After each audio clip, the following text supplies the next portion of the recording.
안녕하세요, 청취자 여러분들. 저 역시도 이 채널을 즐겨 듣는 청취자인데 오늘은 무슨 용기가 났는지 이렇게 컴퓨터 앞에 앉아 사연을 적고 있네요. 아마도 엊그제 이 채널에서 들었던 사연 때문일 것 같아요. 세상에 저만 이런 일을 겪은 줄 알고 살다가 저보다도 더한 일들을 겪으신 분들도 많이 계시다는 것을 알게 되고 용기를 내봅니다. 사람으로서 기본적으로 갖추어야 할 것들도 갖추지 못한 사람들이 가까운 사람이라면 세상 사라는 것이 정말 힘이 든답니다. 제가 바로 그랬었어요. 이제는 모두 지난 일이 되었지만 제 가슴 깊숙한 곳에서 가끔씩 살아꿈틀대는 사연들을 지금 바로 꺼내보도록 할게요. 남들처럼 행복하게 지내지 못했던 제 어린 시절은 주로 동생을 봐주는데 많은 시간을 보냈었어요. 3살 터울이 나는 남동생이 있었는데 항상 바쁘게 일을 하시는 부모님을 대신해서 제가 주로 돌보았죠.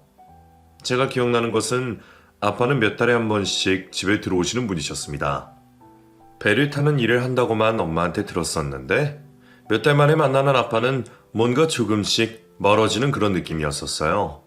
처음에는 애교도 부리고 아빠한테 예쁨을 받으려고 노력도 해봤지만 왠지 모른 어색한 기류 때문에 저도 어느 순간부터는 그렇게 하지 않은 것으로 기억하고 있어요.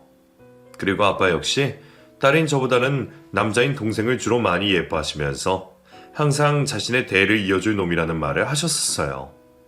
그런 아빠를 보면서 질투도 엄청 많이 느꼈던 것 같아요. 왜 나는 안 예뻐하실까 하면서 말이죠. 반면에 엄마는 제게 엄청난 믿음과 사랑을 주셨습니다. 아무래도 바쁜 엄마를 대신해서 제가 집안일도 많이 하고 동생도 돌봐줘서 그러셨던 것 같기도 해요.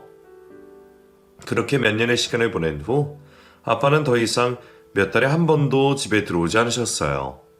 사실 아빠는 배를 타는 일을 하셨던 것이 아니라 엄마와 이혼을 하셨던 것이었더라고요. 엄마는 저희 둘을 키우며 지내셨고 아빠는 다른 여자와 결혼을 하셔서 새 가정을 꾸리셨었기에 몇 달에 한 번씩 집에 와서 저희 얼굴을 보고 저희 남매가 잠이 들면 돌아가셨던 모양이에요. 아무튼 저희 가족은 엄마와 저 그리고 남동생 셋뿐이었습니다. 동생은 제게 눈에 넣어도 아프지 않을 동생이에요. 서로 싸우고 다투고 할 여력도 없이 저는 온전히 동생을 보호자로서 지켜줘야 할 시간이 많았었거든요. 한 번은 동생이 제게 라면을 끓여준다고 서투른 솜씨로 가스레인지를 사용하다가 손을 대인 적이 있었어요. 그때 얼마나 속이 상했는지 동생을 때리면서 소리소리를 질렀던 기억도 나네요. 누가 이런 거 끓여달래? 왜 다치고 그래? 이게 얼마나 위험한 건데 손을 대. 난 누나가 배고플까봐 누나가 맨날 나 라면 끓여주니까 미안해서. 누나 배 안 고파. 안 고프다고. 그러니까 앞으로는 절대로 이런 쓸데없는 짓 하지 마. 알았어? 알았냐고. 미안해. 알았어. 2번 다시는 안 그럴게. 동생의 등짝을 몇 대 때리면서 소리를 지르고 나서야 저는 그제야 제정신으로 돌아왔었죠. 얼마나 속이 상했던지 그러고 나서 한참을 울었던 기억도 나네요. 그때 대인 상처로 인해서 동생은 왼쪽 손목 쪽에 자그마한 화상 자국도 있습니다. 그 자국을 보면 아직도 그때의 기억이 새록새록 떠오르죠. 엄마는 이런 제게 많이 의지하셨던 것 같아요.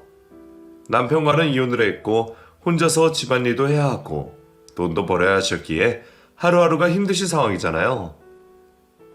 그래서 때로는 술을 한 잔 마시면서 제게 하지 않아도 될 말씀까지 하면서 속내를 털어놓으셨어요. 우리 딸은 어떤 남자랑 결혼하고 싶어? 결혼? 나 결혼 안 할 거야. 엄마랑 동생이랑 셋이 이렇게 살 거야. 내가 돈도 많이 벌어서 좋은 집도 사주고 그럴 거야. 그래. 우리 딸은 절대로 결혼하지 마. 엄마처럼 불행해질까 엄마가 너무 두렵고 무섭다. 처음엔 다 착한 놈처럼 나 좋다고 쫓아다녀도 나중에는 다 똑같아. 남자라는 족속은 다 똑같다고. 너는 절대로 엄마 같은 삶을 살지 마. 알았지? 절대 결혼하지 마. 알았어 엄마. 알았어. 엄마 이제 술 그만 마셔. 혀가 꼬부라지는 엄마에게서 술잔을 뺏고 상을 치우는 일은 언제나 저의 몫이었습니다. 그런 엄마의 모습은 시간이 갈수록 잦아졌고 저는 그런 집안이 싫기도 했었어요. 남동생은 말썽을 좀 피우는 아이로 자라고 있었습니다. 학교에서 가끔 싸움도 하고 다니고 동네에서도 다른 어른들에게 가끔 혼이 나기도 하는 그런 아이였죠.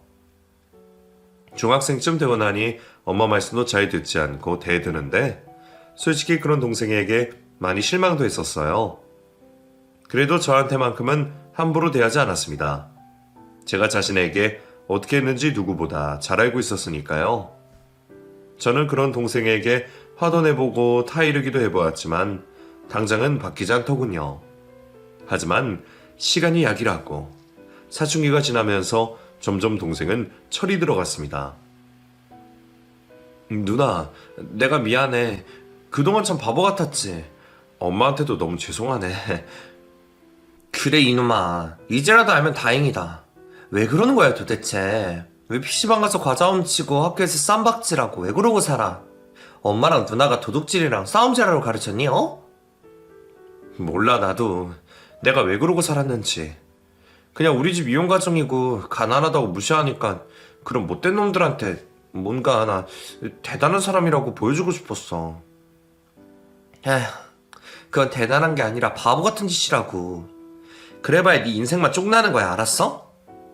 앞으로는 제발 절대 그러지 말자. 우리 엄마를 생각해서라도 이러면 안 되잖아. 알았어 누나. 나 이제 진짜 정신 차렸어. 우리 엄마 누나 정말 행복하게 해줄 거야. 얼른 빨리 돈 많이 벌어서 이 세상에서 갖고 싶은 거 다 사주고 편안하게 살게 해줄 거라고. 진짜야.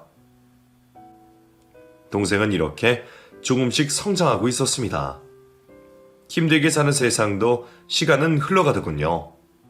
저는 어느덧 고등학교를 졸업할 나이가 되었어요. 그 당시에 엄마의 건강이 좀 좋지 않으셔서 저는 고등학교 졸업식도 못 가고 겨울방학 때부터 일을 시작했었어요. 일하지 못하시는 엄마 대신에 제가 생활비를 벌어야 했거든요. 알바를 2탕, 3탕씩 뛰면서 돈 되는 일은 모두 다 했었습니다. 그 돈으로 집에 공과금도 냈고 장도 봤으며 동생의 학교에 들어가는 돈도 내주었죠. 돈 1,000원이 아까워서 때로는 버스 대신 걸어가는 길을 택할 때도 있을 정도로 저는 아끼면서 살아갔습니다. 이런 제 모습이 너무 안타까웠는지 엄마는 많이 신세한탄을 하셨어요. 나는 엄마 자격도 없는 년이다. 내가 이러고 살아서 뭐해? 나 같은 건 빨리 죽어야지. 그래야 내 딸 아들이 행복할 거야. 그럴 거야. 엄마, 그게 무슨 말이야. 엄마가 우리 곁에 있어야 우리가 살아가는 힘이 되지. 절대 그런 말 하지 마. 제발. 엄마 알았지? 저는 그렇게 힘든 와중에서도 엄마를 애써 달래드렸어요. 하지만 엄마는 힘을 내지 못하시더라고요. 아프신 와중에도 술을 많이 드셨고 술만 드시면 울면서 아빠 욕을 많이 하셨죠. 그런 모습을 보는 저와 동생은 정말 너무나도 힘이 들었습니다. 듬직한 나무처럼 저희를 돌봐주시던 엄마가 왜 이렇게 약해지셨는지 그 모습에 가슴이 아프기도 했고요. 엄마는 결국 큰 병을 얻게 되셨고 제가 22살이 되던 그 겨울에 세상을 떠나셨습니다.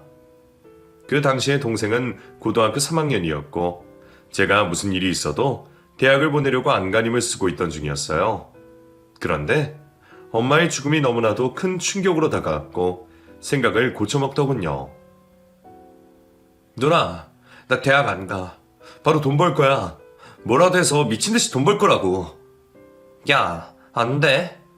내가 너 대학 보낸다고 했잖아. 누나가 지금 너 학원도 보내고 그러고 있는데 그딴 말 하지 마. 누나, 지금 나한테 대학이 뭐가 필요해. 엄마 죽은 거 안 보여? 엄마가 왜 이렇게 됐어? 돈 없어서 이렇게 된 거라고. 돈이 없어서 힘든 상황이 계속되니까 결국 이렇게 허망하게 우리 곁을 떠난 거라고. 이 와중에 대학 나와서 뭐 할 건데? 대학 나오면 돈 많이 벌 수 있어? 그런 거야? 그래도 대학을 나오면 사회에서 인정도 받고 월급도 많이 받더라. 나는 몰라도 너 무시당하는 걸 나는 못 봐, 절대로. 동생과 저는 대학 문제로 의견이 대립되었고 며칠간 말도 하지 않을 정도로 심각한 상황이 되었죠.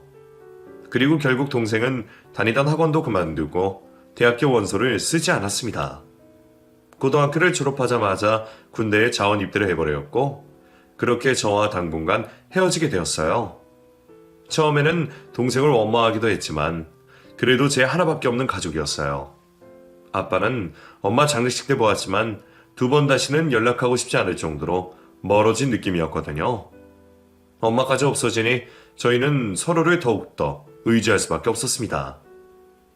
그렇게 저는 저 나름대로 열심히 일을 하며 살았고 동생은 군대에서 성실하게 생활하며 지냈어요. 제대를 하고 나서 사회에 나오자마자 아는 형의 가게를 쫓아다니며 일을 배우겠다고 했습니다.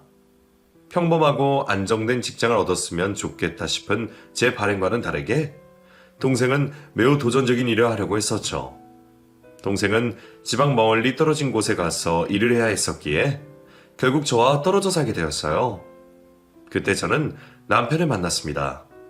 주말에 알바를 하던 작은 카페가 있었는데 그곳의 단골 손님이 바로 남편이었죠.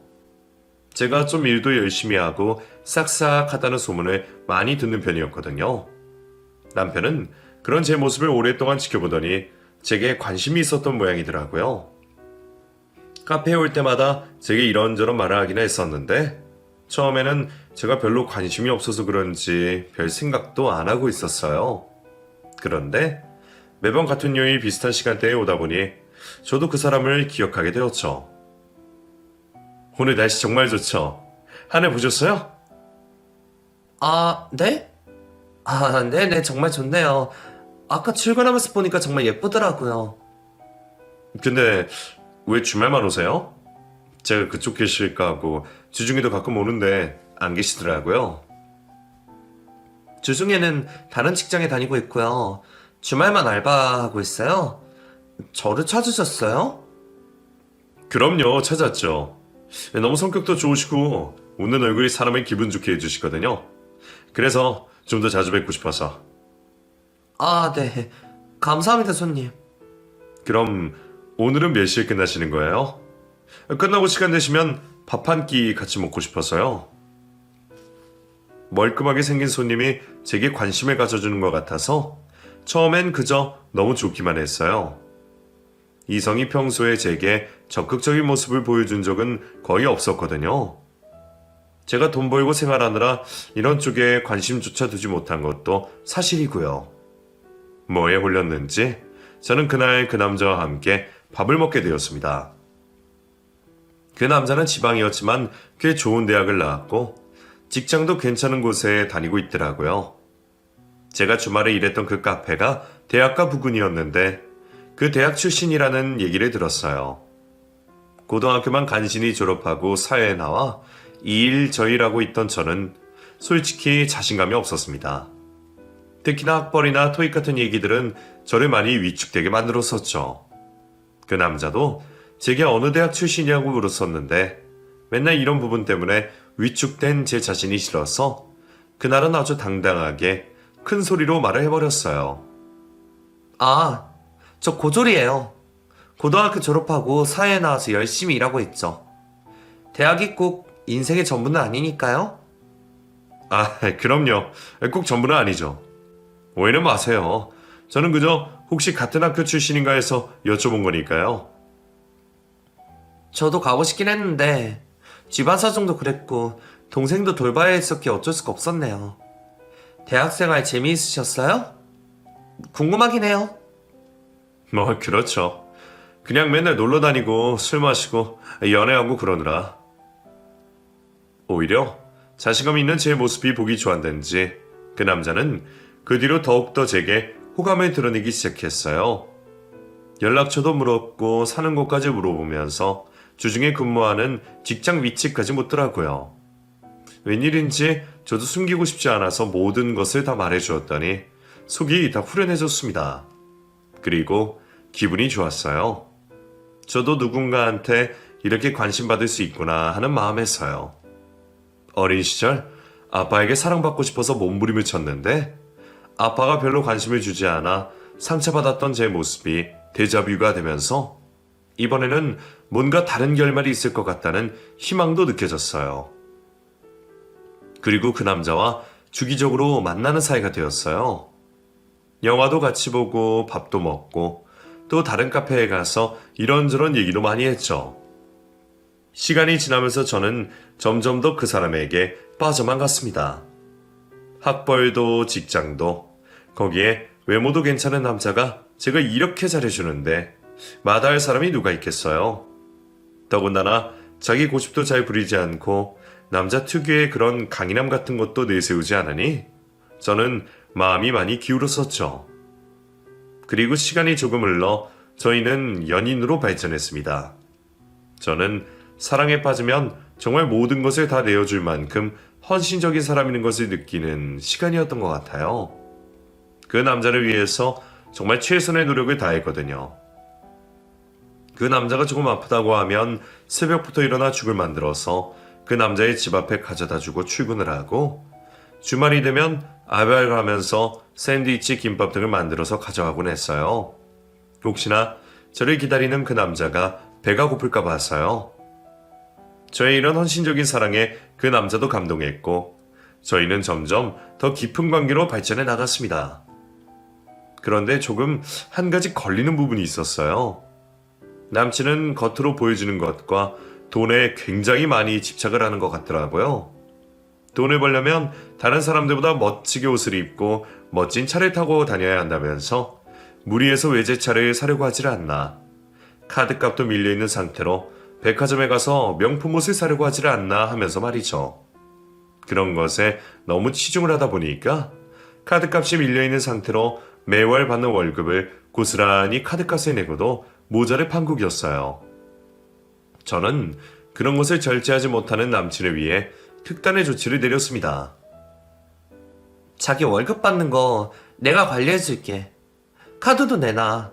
체크카드만 쓰고 신용카드는 당분간 금지야. 자기 나랑 결혼하고 싶다며. 이렇게 카드값 밀려있는 상태로 어떻게 결혼을 해? 적금은 붙고 있는 거야? 보험은 잘 들어놨고? 나는 이렇게 무분별하게 관리 못하는 남자랑 결혼하고 싶지 않아. 그러니까 내 말대로 하자. 알았지? 남친은 제 말을 들어줬어요.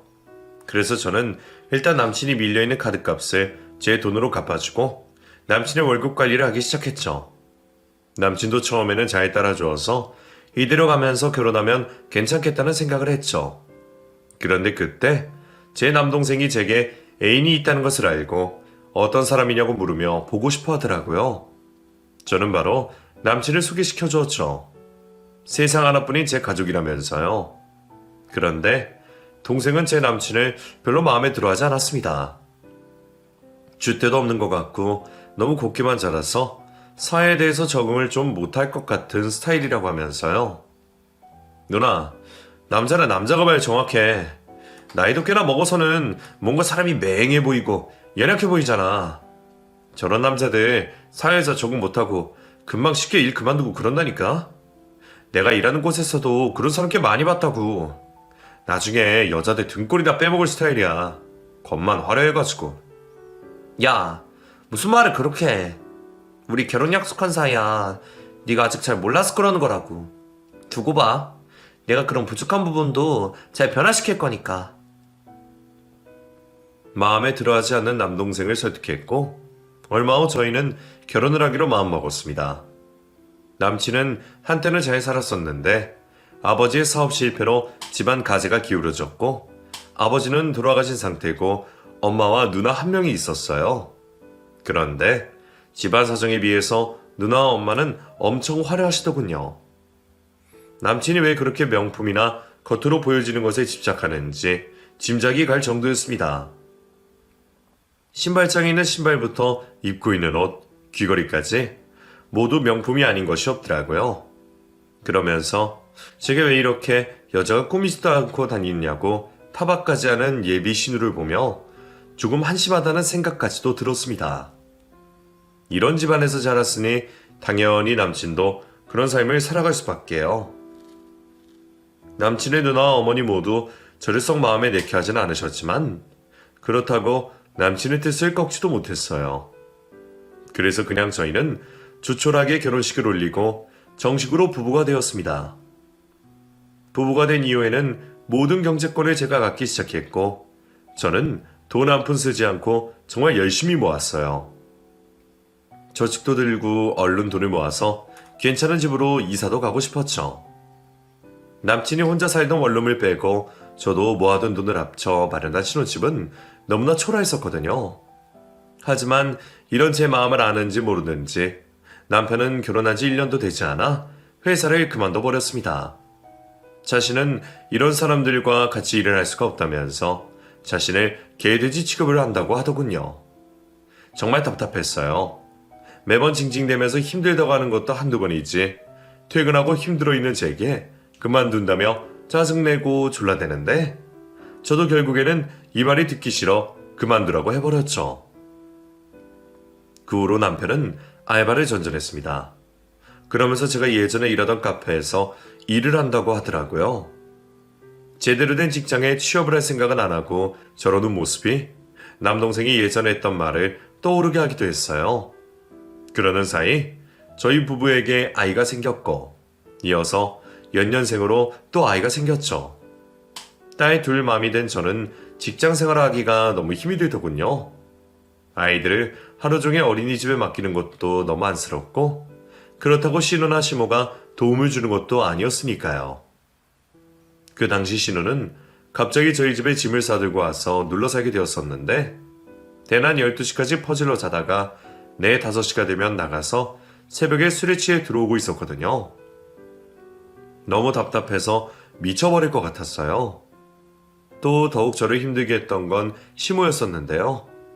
평소에 저를 마음에 들어하지 않던 시모가 갑자기 치매기가 생겨서 누군가의 도움이 절실히 필요한 상태가 되었었죠. 시모로 인해 집안에 작은 불까지 났고 집안에 있는 멀쩡한 물건들을 내다 버리기까지 했었거든요. 치매 환자는 절대로 혼자서 생활할 수가 없더라고요. 저는 그런 시모를 혼자 두기가 무서워 신우에게 부탁을 했어요. 저기 형님, 지금 어머님이 조금 상태가 안 좋으신 것 같은데 형님이 어머니 집에 들어가 사시면 어때요? 지금 딱히 저희 집에 있으셔야 할 이유는 없잖아요. 직장이 근처에 있는 것도 아니고. 옳게 말 너무 막 하는 거 아니야? 지금 나 이 집에 얹혀 산다고 무시하냐? 그래, 나 직장 안 다니고 집에서 논다 그래서 뭐. 우리 엄마 누구랑 같이 살고 그럴 사람이 아니야. 그 성격을 좀 봐. 아들밖에 몰라서 아들 하면서 나는 안주기도 없다고. 그리고 여기에서 살아야 시내 나가기도 편하고 직원들 만나기도 편하단 말이야. 형님, 그래도 어머님한테 혹시 무슨 일이라도 나면 어떡해요? 걱정 안 되세요? 설마 무슨 일이 있게 하겠어? 우리 엄마 그렇게 멍청한 사람 아니라고. 전 걱정되면 올케 가서 좀 살든가. 나한테 그런 거 강요하지 마. 알았어? 난 그런 거 누가 나한테 시키면 딱 질색이니까. 막무가내로 싫다고 말하는 신우를 더 이상은 설득하기 힘들었어요. 어쩌면 자기 엄마가 혼자 살면서 그런 일이 일어나고 있는데 걱정도 안 되는지 저는 도무지 이해가 되지 않았습니다. 이번에는 남편에게도 말해보았어요. 하지만 남편 역시 카페 일을 해야 하기 때문에 절대로 그곳에는 갈 수가 없다고 하면서 저보고 아이를 데리고 가서 며칠씩 있다가 오라고 하더군요. 저는 이때 친정엄마가 떠올랐어요. 평생 고생하다가 뒤늦게 병을 얻어 떠나신 엄마가요. 도저히 혼자 계신 시모를 모른 척 할 수가 없었습니다. 저를 마음에 들어하지 않으셔도 어쨌든 아이들의 할머니이고 남편의 어머니이시니까요. 아이 둘을 데리고 시모가 혼자 살고 계신 집으로 가서 3, 4일씩 지내다가 왔습니다. 어차피 아이들은 어린이집도 안 다니고 있는 상태였으니까 집에서 제가 돌봤죠. 아이들이 서로 싸우거나 시끄럽게 소리를 지르면 치매기가 있으신 시모가 아이들의 머리를 쥐어박고 못된 년이라고 욕도 하고 그러셨지만 어쩔 수가 없었어요. 그 당시에 제가 할 수 있는 최선의 길이었으니까요. 그러면서 몇 년의 시간을 보냈어요. 덕분에 아이들은 유치원에 7살이나 돼야 갈 수 있었습니다. 시모의 치매기가 너무 심해져서 요양병원에 모시고 나서였죠. 제가 그러는 동안 제 남동생이 가끔씩 집에 들리기도 했었는데 그때마다 제게 전화를 걸어 당장에 헤어지라는 말을 하더군요. 누나 정말 왜 이러고 살아? 이러고 살아야 돼? 내가 돈 다 대줄게. 나 식당 엄청 잘 돼. 이번에 하나 더 오픈할 거고 좋은 차도 사서 끌고 다니고 혼자 살기 아주 넓은 집도 마련했어. 누나, 나랑 살자, 나랑. 무슨 말이야 그게. 왜 그래 다짜고짜 왜 그런 말을 해. 누나, 내가 어제 누나 집에 갔었는데 매형이랑 그 사돈분이랑 둘이 술 마시고 친구들까지 불러서 집을 개판으로 만들어 놓고 있더라. 우리 누나는 애들 데리고 자기네 치매 엄마 병간 하고 있는데 말이야. 그래도 되는 거야, 이게 사람들이냐고. 어떻게 사람의 탈을 쓰고 그런 짓을 해? 누나가 뭔데? 누나가 무슨 파출부야? 하냐? 파출부도 그런 대접은 안 하겠다. 당장 나와, 당장. 종호야, 그러지 마. 너 지금 너무 흥분했어. 그래, 너 성공하고 그런 거 너무 잘 됐고 좋아. 그렇지만 이혼이라는 게 그렇게 쉬운 일이 아니야. 그러니까 흥분 가라앉히고. 안 되겠어, 누나. 나 누나네 집에서 30분 떨어진 곳에 집어들 거야. 거기 좋은 아파트 이번에 새로 다 지었더라. 나 거기 가서 살면서 수시로 누나 집 들락거릴 거고 매형이랑 그 누나가 무슨 짓 하고 다니는지 다 확인할 거야. 알았지? 아주 내 손에 걸리기만 해봐. 남동생은 몹시 흥분을 한 상태였어요. 제게 당장 이혼을 하라고 할 만큼요.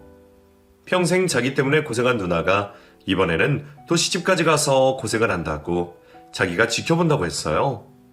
동생은 일찍부터 친한 형네 가게에서 일을 배우더니 바로 식당을 차렸고 누구보다 열심히 살았어요.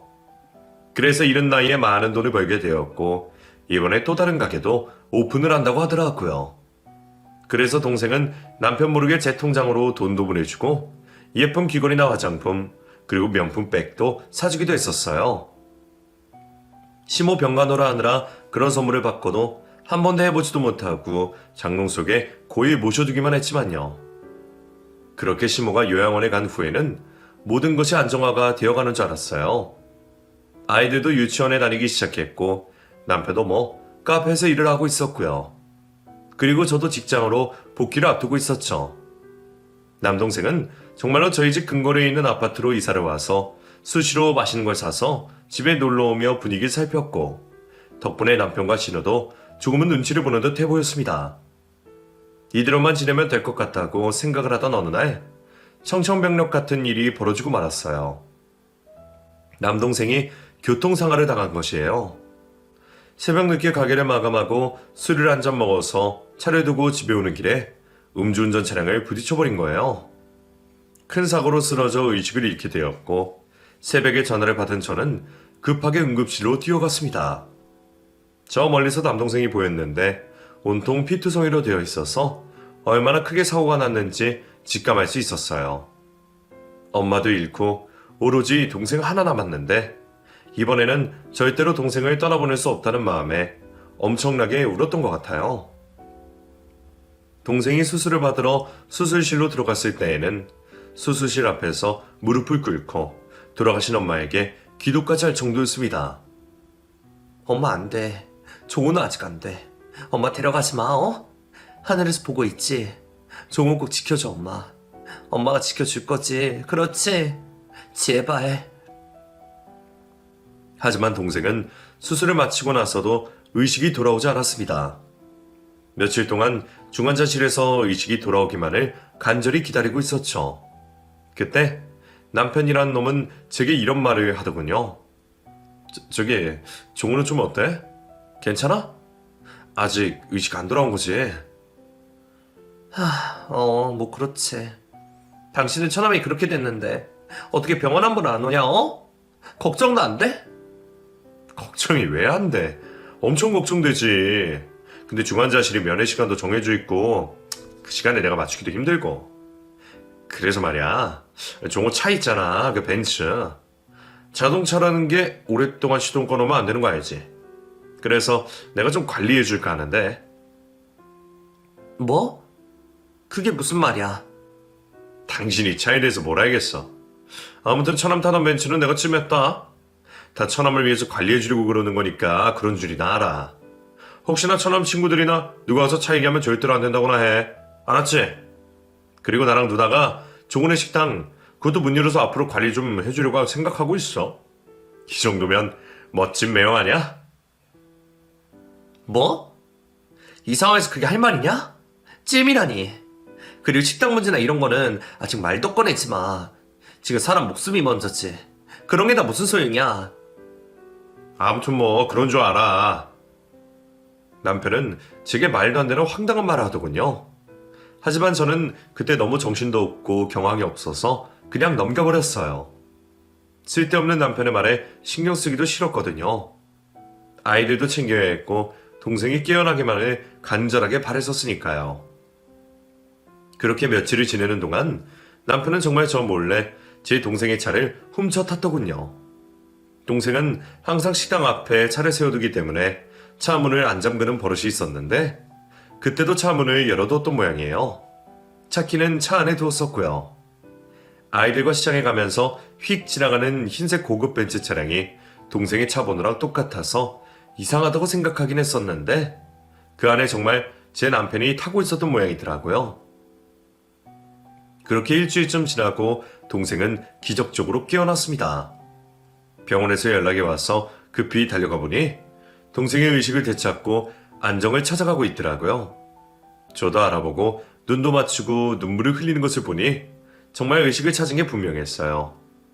저는 그렇게 세상에서 가장 소중한 남동생을 다시 만날 수 있었습니다. 남동생의 상태는 점점 호전되어 갔고 저는 일부러 남편에게 아무 말도 하지 않았어요. 이놈이 무슨 꿍꿍이를 생각하고 있는지 궁금했거든요.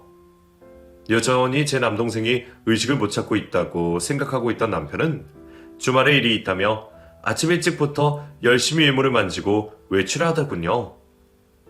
저는 분명히 뭔가가 있다고 생각했습니다. 여자의 직감이라는 게 있잖아요.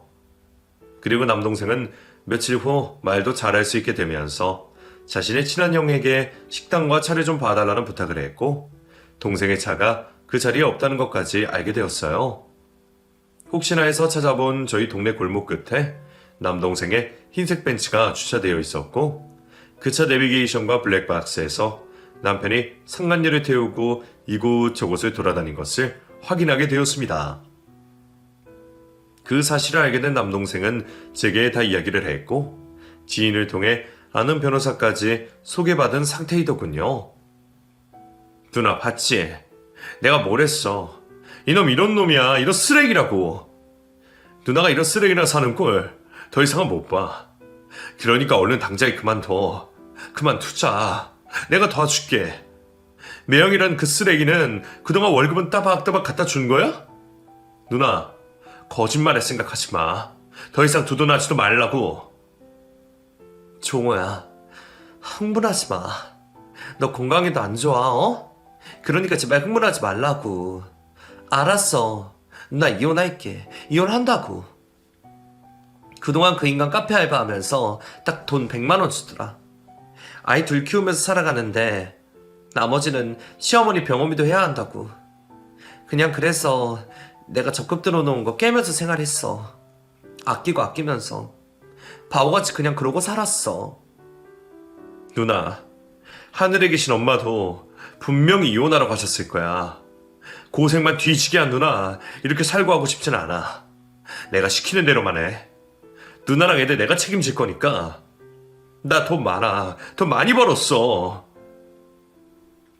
남동생은 눈물까지 흘리며 제발 남편과 헤어지라는 말을 했고 저 또한 그동안 쌓이고 쌓였던 분노가 폭발하면서 더 이상은 참을 수가 없었어요. 그래서 그날 밤 기분 좋게 술에 취해 들어온 남편에게 얘기를 좀 하자고 했죠. 여보, 얘기 좀 해. 당신 내 동생 차 몰래 타고 어디를 그렇게 다닌 거야? 나 다 봤어. 내 동생도 다 봤다고. 어? 뭐라고? 난 그런 적 없는데. 차는 무슨 차. 그냥 말만 그렇게 한 거지. 내가 설마 그랬겠냐?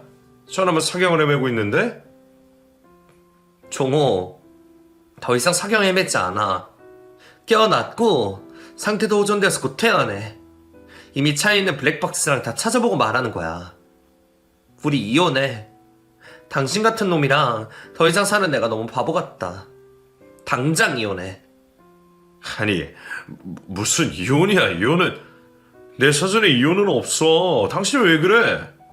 우리 엄마 병원에서 진짜 죽는 걸 보고 싶어서 그래? 그러지 마. 내가 뭘 잘못했다고 이혼까지 하냐? 내가 다 설명할게. 설명한다고. 설명? 너 바람피지?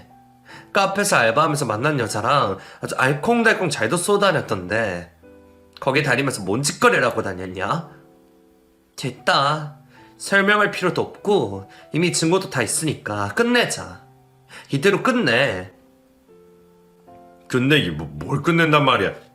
차 한 번 타고 간 걸 가지고 뭘 그래. 내가 뭐 다른 뜻이 있어서 그런 거냐? 아픈 처남 좀 잘 보살펴주고 식당이나 차량 잘 유지시켜주려고 갈 좀 해주려고 한 것뿐인데 뭘 그래. 제발 그런 무서운 말 좀 그만해. 남편은 말까지 더듬으면서 제 눈치를 살피며 다시 생각하라고 말하더군요.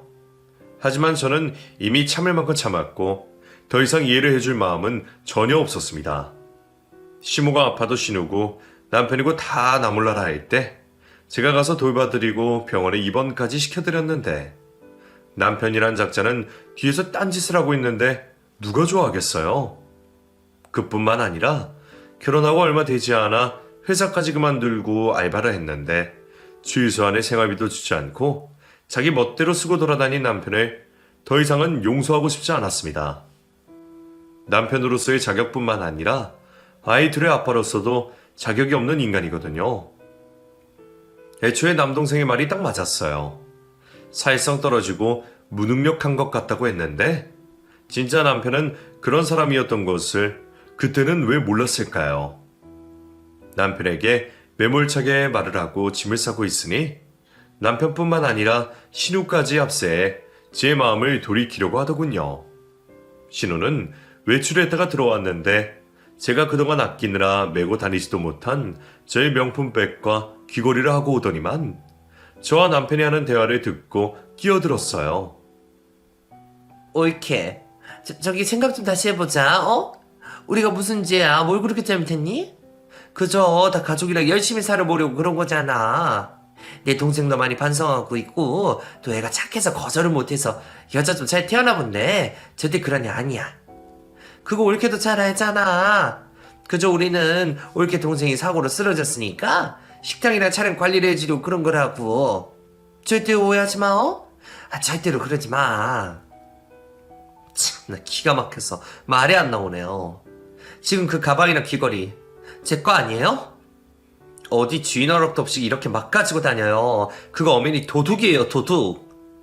저희 집에 들어올 때도 말도 없이 짐 싸 들고 오시더니 또 이렇게 말도 없이 남의 물건 함부로 손대시네요. 동생이나 누나나 아주 똑같네요, 똑같아. 됐고요. 더 이상 말도 하기 싫으니까 그런 줄 아세요. 그리고 이 집에서 당장 나가세요. 뭐? 이게 정말 보자보자니까 뚫린 입이라고 막말하네. 야, 네가 뭐가 그렇게 잘났냐? 고졸 주제 부모도 온전치 못한 것이 어디 잘난 척을 해요? 네가 뭐가 잘났어 이년아. 신호는 제 말을 듣고 몹시 흥분한 상태로 제게 욕까지 해댔습니다. 저는 더 이상은 참지 못했고 곧바로 집을 나가 남동생이 만나러 간 변호사를 만나서 이혼소장을 작성했어요. 그리고 남동생이 온전하게 깨어난 날 이혼소장을 남편의 얼굴에 던져버렸죠. 두 눈 똑똑히 뜨고 잘 봐, 이혼장. 그리고 당장 이 집에서 나가. 내가 이 집 살 때 돈 90% 이상 보탠 거 알지? 나머지 10%는 내가 해결해 줄 테니까 당장 이 집에서 나가. 네 누나도 같이. 남편은 어리둥절한 표정을 잠시 짓더니 갑자기 자세를 바꾸어 그 자리에서 무릎까지 꿇었어요. 그리고는 잘못했다고 두 손을 모아 싹싹 빌더니 제 바지가랑이를 붙잡기 시작했습니다. 여보 내 말 한 번만 들어봐. 왜 그래? 이거 다 오해라고 오해야. 이혼이라니 말도 안 돼. 우리 토끼 같은 아이들을 어떻게 하고. 제발 제발 여보. 토끼 같은 자식? 야, 네가 자식들한테 언제 관심이라도 있었냐? 아들도 못 낳는 년이라고 나한테 구박하면서 애들 내팽개치고 딴 년이랑 놀아난 주제 무슨 할 말 있다고. 너 참 낯짝도 두껍다. 이거 안 나? 당장 나? 남편은 계속해서 제 바지가랑이를 붙들고 절대 놔주지 않았습니다. 아이들은 그 모습을 보고 울며 불며 난리가 났고 저는 빨리 이 상황을 벗어나고 싶어 바지를 벗어버리고 다른 옷으로 갈아입은 후 재빨리 아이들을 데리고 그 집을 나와버렸어요. 집을 나와서 아이들과 골목 끝까지 막 뛰어간 후 골목 끝에서 택시를 타고 동생 아파트로 향했습니다. 마침 친한 형과 함께 퇴원을 해서 집으로 들어온 동생은 저를 보며 반갑게 맞이해 주었어요. 누나, 정말 잘 왔다. 잘 왔어. 나 이제 멀쩡해. 괜찮다고. 내가 누나랑 애들 책임질 거야. 그런 쓰레기 같은 놈한테 절대로 2번 다시 누나 안 줘. 이제 누나 이제 행복하게 잘 살아. 알았지? 그래. 엄마도 하늘에서 다 보고 계시겠지? 엄마도 나 용서하시겠지? 그럼 누나, 우리 엄마는 아마 진작부터 누나가 이혼하길 바라셨을 수도 있어. 그러니까 그런 생각 말고 우리 앞으로 일만 생각하자. 내가 누나 도와줄 거야. 누나가 내게 했던 것처럼 이제는 내가 누나 지킬 거라고. 동생과 저는 서로 얼싸안고 얼마나 울었는지 몰라요. 곁에 있던 아이들도 제 모습을 보고 함께 울었고 한동안은 집안의 울음소리만 가득할 정도였습니다.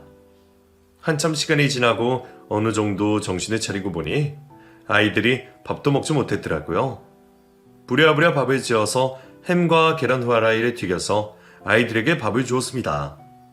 아무것도 모르고 밥을 잘 먹는 아이들을 보니 가슴이 미어지긴 했지만 한편으로는 그런 아빠 밑에서 불행하게 자르는 것보다 이 길이 훨씬 낫겠다는 생각도 들었어요. 결국 저는 이혼이라는 길을 택했고 변호사를 통해 이혼은 일사천리로 진행이 되었습니다. 상간녀에 대한 인적사항도 다 알게 되어 상간녀 소송도 함께 진행했는데 알고 보니 상간녀는 같은 카페에서 일하던 알바생이더군요. 증거를 모으는 과정에서 그 둘은 얼마나 달콤하게 사랑을 속상했는지 그걸 보는 제 가슴은 찢어진다라는 표현도 모자랄 정도였어요. 이혼 과정에서 남편과 신우는 제게 전화를 걸어 앞으로 자기네들은 어떻게 살아야 하느냐, 시모는 어떻게 하느냐며 매달렸습니다. 이 모든 것을 해결해 줄 사람은 오로지 저밖에 없다고 하면서요. 기가 차서 말도 안 났어요. 집안의 모든 것을 제가 알아서 다 하다 보니 이제는 저를 무슨 일 처리하는 하녀쯤으로 생각하는 것 같더라고요. 저는 당당하게 말했어요.